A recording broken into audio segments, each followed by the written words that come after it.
Welcome back. Today is Wednesday of the third week of Advent. Hey, and thank you for journeying with us. Thank you for your comments. Thank you for always showing up. We are really blessed to have you because without you, we don't have this channel. We don't have an audience, and it's an honor to be able to serve you this way. And if you've been blessed by our videos, would you consider becoming our monthly financial supporter? In order for us to show up every day and do this full time, we need people to partner with us and say, I want to help you bless other people. And so if that's a possibility, head over to canonjanelle.com. We'd be very grateful for the consideration. It is truly, though, an honor to be able to serve you this way. And today, we are getting a little bit further on in Janelle's pregnancy. Yeah. I was like, yeah, what? So today, when this video is released, so we pre-record these a little bit, but today it's December 18th, and so I would be 37 and 2 weeks in my pregnancy, which that's the earliest of any of our babies have ever come. So potentially, I don't anticipate this baby coming that early. No labor right now. We're good. Not at this point, no. We will do this video. So St. Alphonsus says some interesting things today. Let's get into it. Many indeed give themselves to God, but still keep in their hearts some attachment to creatures, which prevents them from belonging entirely to Him. How then will God give Himself to a soul that divides its love between Him and creatures? It is just He should act with reserve towards those who act with reserve towards Him. On the other hand, He gives Himself entirely to those souls who drive from their hearts everything that is not from God, and who can truly say, my God and my all. So God generously gives to those who generously give themselves to Him. I think it's a beautiful, beautiful thought. But you can understand this also just in the natural world. Here's a story for you. I have a couple memories of my great-grandfather, and my dad would bring me to see my great-grandpa in the care home. And I loved going to see him when I was a little boy because every time we would go, he would give me a peppermint. We would walk into his room, he'd get up off his bed, he would smile, he would shuffle to his dresser drawer, he would open it up, he'd reach in and he'd give me a peppermint. Well, one day Dad says, Ken, do you want to go see great-grandpa? And I'm like, yes, peppermints, excited. So we go see great-grandpa standing at the entrance of his room. He gets up off his bed, and then to my horror, he goes right by the dresser drawer where the peppermints were. And I'm thinking, the peppermints, this is why I came. So I just walked around him. I went to his dresser drawer. I opened it up and I started going through all his personal things. And my dad saw, he pulled me away, scolded me. My great-grandfather saw what I was doing and he knew what I was looking for. He went over to the dresser drawer, found a peppermint, and then he gave me one. My question to you is, was I free to receive the peppermint when I was grasping at his things? Not really. It's only when we open up our hands like this that we're able to receive. When our hands are like this and we're grasping at things, we can't receive a gift. And so it is in the spiritual life, at least St. Alphonsus makes this point. When we live our life like this, we live detached from this world, we are able then to receive from God great blessings. But when we live our life like this and we're grasping at our wants and our dreams and our affections, then things and even people, and we can grasp at good things, we're not free to receive great grace from God. It is those who surrender themselves in a radical way that God blesses them radically.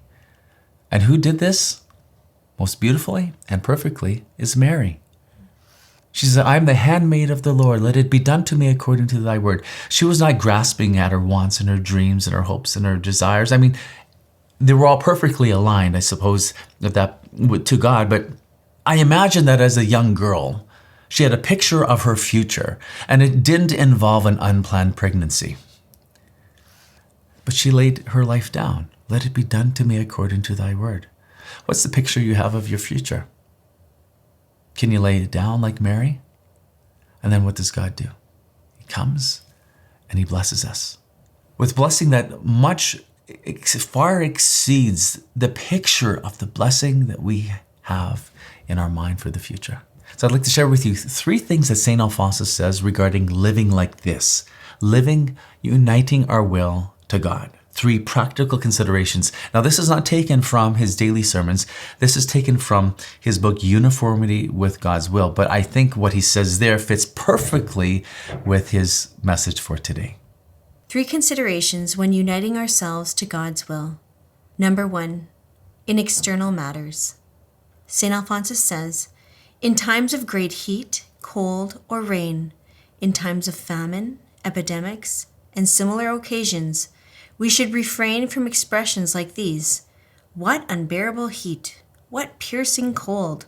What a tragedy! In these instances, we should avoid expressions indicating opposition to God's will. We should want things to be just as they are, because it is God who thus disposes them. Does that make it kind of practical? Yeah, I really feel like that's me. I often comment on what God is allowing around me, and I don't always like it. And so his point is that we accept the external matters around us, like the weather, even the tragedies, because he has allowed them. And if he's allowed them, well, it's his will. It's his permissive will, and in some cases. And so one question we have to ask ourselves is, do we oppose God's will in our life in external matters? And the answer is yes. Sometimes we do. Hey, I was thinking about like even just this is something that happens regularly. I'll be like, it's so cold outside. And Ken will be like, it's refreshing. And I'm like, yes. but here, if we can't acknowledge that this is an area of struggle for us, then we can't work on it. Mm-hmm. So maybe now you realize you're opposing God's will in some areas of your life. Mm-hmm. Now you can work on it, at it. Mm-hmm. And I think it's good just to ask, like, oh, how should I respond in this situation? Like some people, they're going through some really serious things that are completely out of their control, right? But clearly God has allowed that to happen. Does it mean that like it's that they can't still experience sorrow or, feel frustrated? Like I think it's still okay to experience those things. Our Lady experienced sorrow, great sorrow, Our Lady of Sorrows, but she did not fight against the circumstance. There's a difference. Mm-hmm. The second consideration, in personal matters. St. Alphonsus says, in matters that affect us personally, let us acquiesce in God's will. For example, in hunger, thirst, poverty, desolation, loss of reputation, let us always say, do thou build up or tear down, O Lord, as seems good in thy sight. I am content. I wish only what thou dost wish. So there's a tough word there, acquiesce. Mm-hmm. So it means to accept reluctantly, but without opposition, which really fits in perfectly with what I think St. Alphonsus is saying. Do you have some thoughts, or do you want me to keep on going? No, go ahead. So I was thinking about Job, where Job really fits this perfectly. Like he's blessed tremendously. If you read, he's got, I think, 7,000 sheep, 5,000 camels, 500 pairs of oxen. He's a rich man. Can you imagine 7,000 sheep, 5,000 Well, and then camels? you would need tons of help to take care of all of that livestock. Right, so he's a very wealthy man. In one sense, you could say, well, God has blessed him. He's faithful. And then, you know the story. He loses it all. The Sabines come in, and the Chaldeans, and then a great wind blows in a house, and he loses his family. And even his wife was like, you should curse God. And what does he say? He doesn't say the Sabines have come and taken my sheep, or the Chaldeans. He says the Lord gives and the Lord takes away.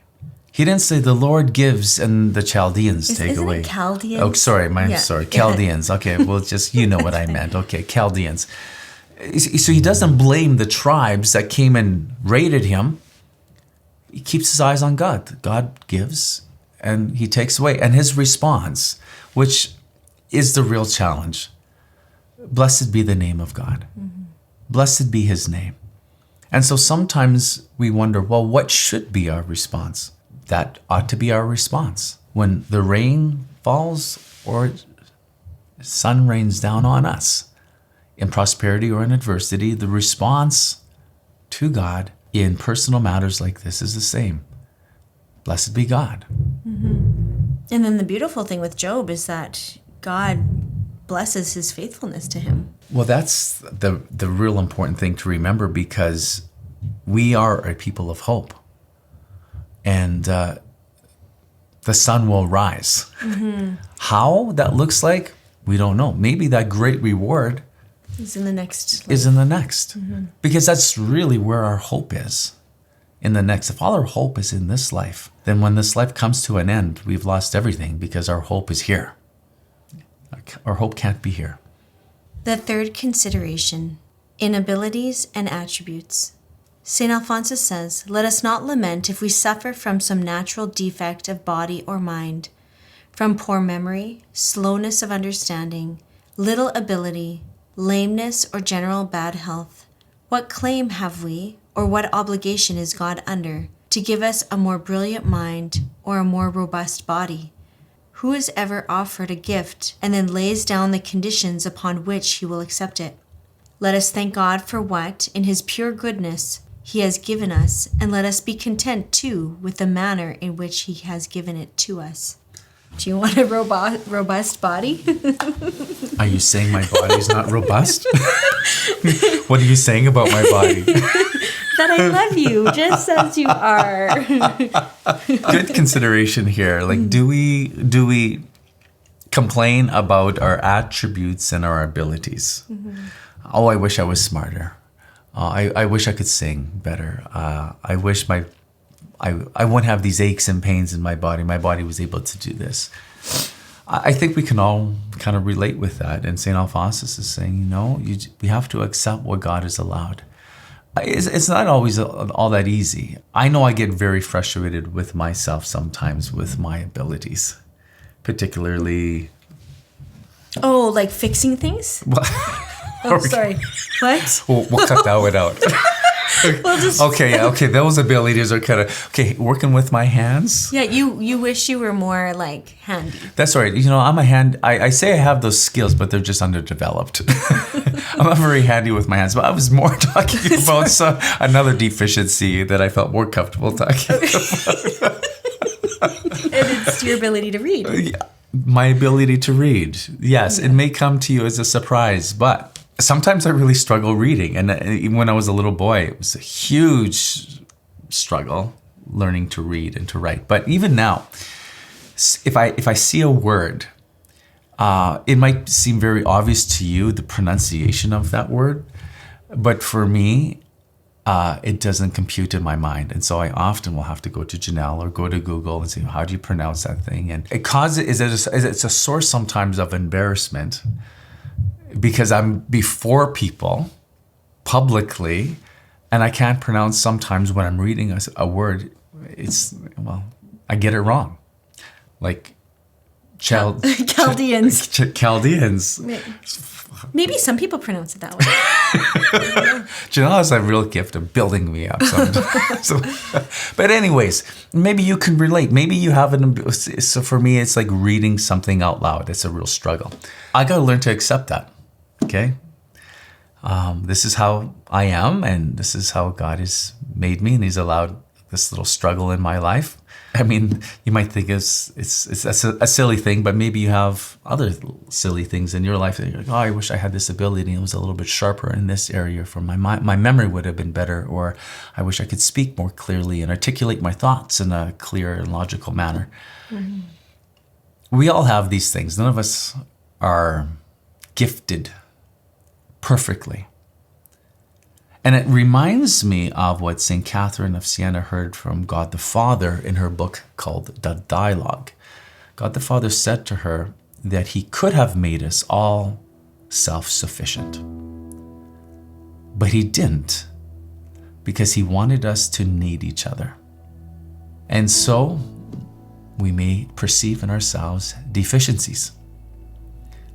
Part of the reason is God the Father saying, I want you to need each other and help each other. And so now I get help with Janelle reading. Yeah, but you help me in so many other ways, honey. So the question, do you have the habit of opposing God's will in your attributes and abilities? Something to be aware of. Because remember, we are to live our life like this and not like this. And those who live like this and surrender themselves over to God receive great blessing from him. Okay, so let's end with a prayer. Let us pray. I thank thee, eternal Father, for having given me thy Son, and since thou hast given him entirely to me, I, a miserable sinner, give myself entirely to thee. For the sake of thy same Son, accept me, and bind me with the chains of love to my dear Redeemer, but bind me so strongly that I also may be able to say, who shall separate me from the love of Christ? What good shall there ever be in the world that shall separate me from my Jesus? And thou, my Savior, if thou art all mine, know that I am all thine. Dispose of me and of all that belongs to me, as shall be best please thee. And how can I refuse anything to a God who has not refused me his blood and his life? Mary, my mother, do thou guard me with thy protection. I will no longer be my own. I will be all my Savior's. Do thou help me to be faithful. I trust in thee. Amen.